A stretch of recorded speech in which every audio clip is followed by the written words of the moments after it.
Tesla had just unveiled the V3 Superchargers about an hour ago, and now that I've gathered all of the details from the press releases and videos and all of the information around there, I can tell you all about it. But what I've realized, it's not how powerful the new V3 Superchargers are. It's actually something else, and I'll tell you all about it coming up next.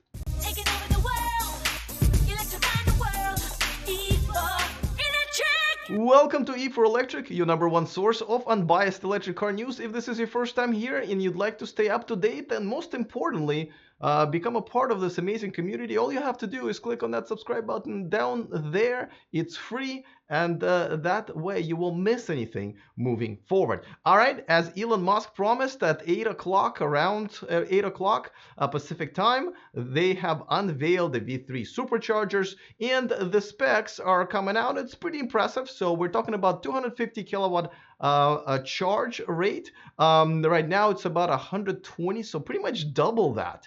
As a matter of fact, you know, this is something that will decrease the rate of charging by half, which is a big deal. You know, if it took you about 45 minutes to charge before, now we're talking about 20 minutes or so. Is it good enough? That's a conversation from a different story. Nevertheless, it's twice as fast.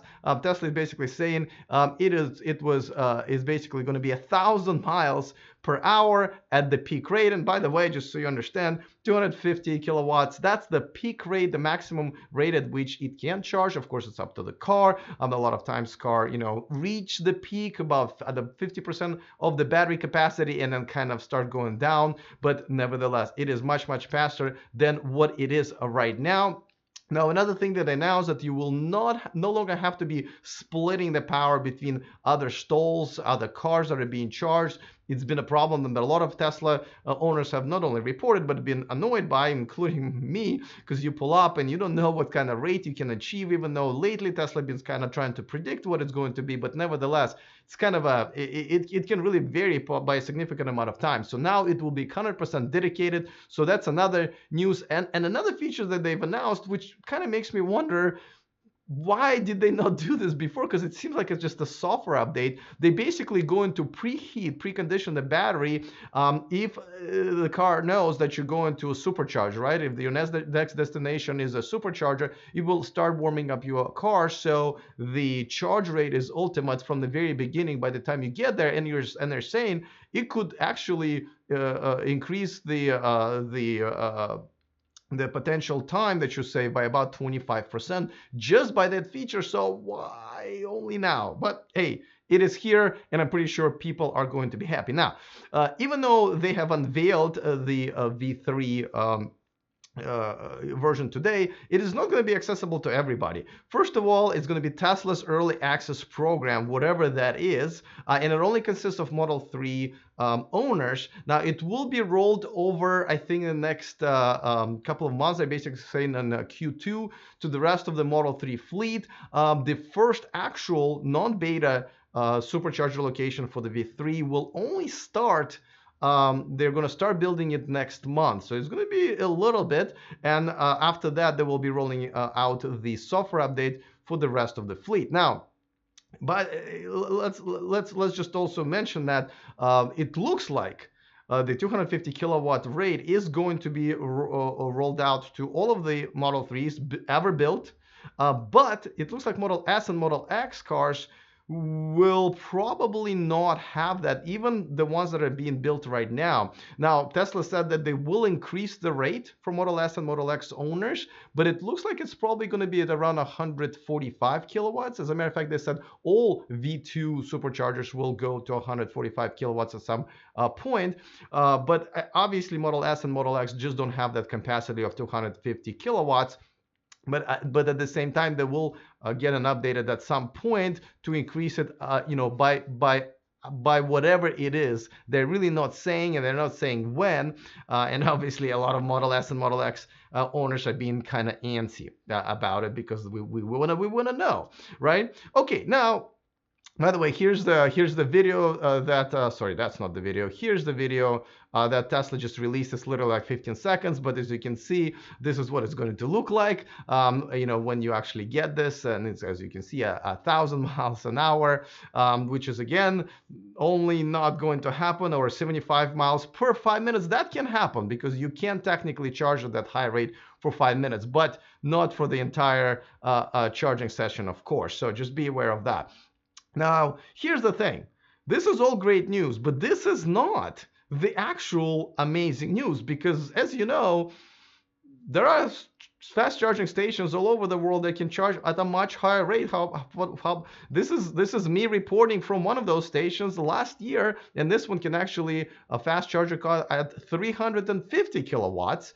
That's Electrify America here in Livermore, but they are all over the place. As you can see, they can charge at 350 kilowatts. Also Ionity in Europe at the same time, 350 kilowatts as well. But the problem is that even though the power is there, the cars are not able to charge at that fast rate. Now, even when Audi e-tron will come out, they will be the fastest non-Tesla car charging technology that they're going to have in there, but it's only going to top out at 150 kilowatts. Not until Porsche Taycan will come out at the end of this year, that car will be able to take a 350 kilowatt charge and beat Tesla, because right now it looks like Model 3 cars are able to charge at 250 kilowatts as soon as the upgrade, the software update goes through the airwaves to the rest of the fleet. But for now, it is Model 3 that has the faster charging, and then it will probably be beat by Taycan.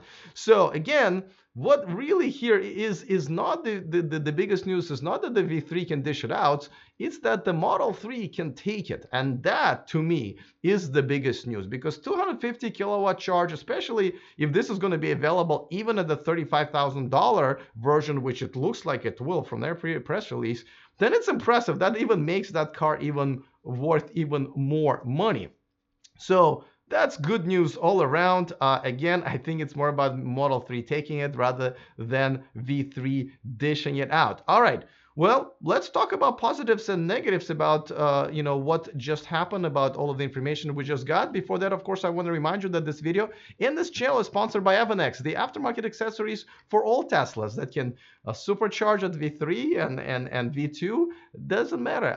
But what does matter is that there is a discount code in the description of this video, so that way you can save yourselves a few bucks. All right, so let's now talk about the positives and negatives. Now, of course, positives is obviously that the fast charging network, the biggest fast charging network, which is the supercharger network for Tesla, is going to be growing, not just in numbers, but in power.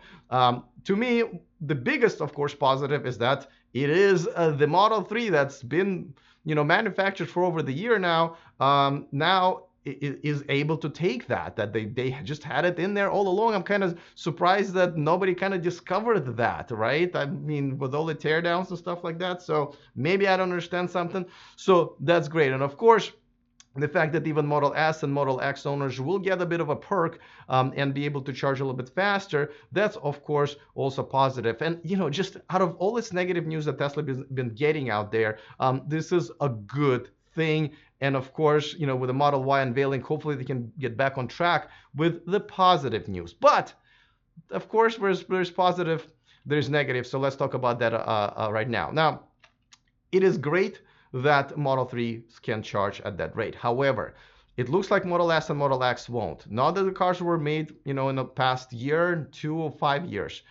It also doesn't look like even the ones that are making right now will be able to supercharge at that rate, which kind of devalues the car, first of all, within the brand, right? It just gives Model 3 even more value. So those who were kind of on the fence will probably end up getting Model 3 just because of this news. Secondly, it is much harder to decide on buying a new Model S. I am still considering possibly buying. Mine's expiring in about 3 weeks, and because of all the price changes, people were already like, whoa, we don't know if we want to buy a car that might be devalued by up to $100,000 like it was in China, or up to $10,000 here in the United States. But now we don't even know if we're gonna buy one, and then all of a sudden next week they'll be making the ones that can charge twice as fast. To me, it's a huge difference. As you know, I have not been using superchargers for a long time because 45 minutes, 2 or 3 times during a trip is just unacceptable for me as far as adding all of this time. But even if we're just not talking about my personal preference, obviously all of electric cars, they need to be just better than gas cars in every single way. And this is one of those ways that we're not really catching up much yet, because as you know, a gas car can take the full tank in about 5 minutes at the worst. But if now it's about 15 or 20 minutes, then we can of course say, okay, well, bathroom break here, snack there, a little nap here, more snacks over there, and overall you're filling up your 20-minute stops. Then actually it might make a little bit more sense. Not there yet, but definitely a huge improvement. If out of 2 hours that you have to say supercharge on the way to Los Angeles from San Francisco, now it's going to be less than an hour. Whoa, we're talking about a massive improvement. So that's where I'm at right now. I'm sure there will be some other news coming out about this, and I will of course keep you guys updated on that. Also, of course, let me give a quick shout out to one of my newer Patreons, Augustus Hester. Thank you so much for joining my Patreon community, and thank you to all of my Patreons for supporting and contributing to this independent channel. And that's the only place where you can watch me live. So thank you so much. If you want to join my Patreon community, there is a link in the description of this video. So thank you so much for those of you guys who are going to be joining me there. All right. Looking forward to all of the comments and of course more information coming out in the next few days. Other than that, see you guys next time, and remember to stay charged.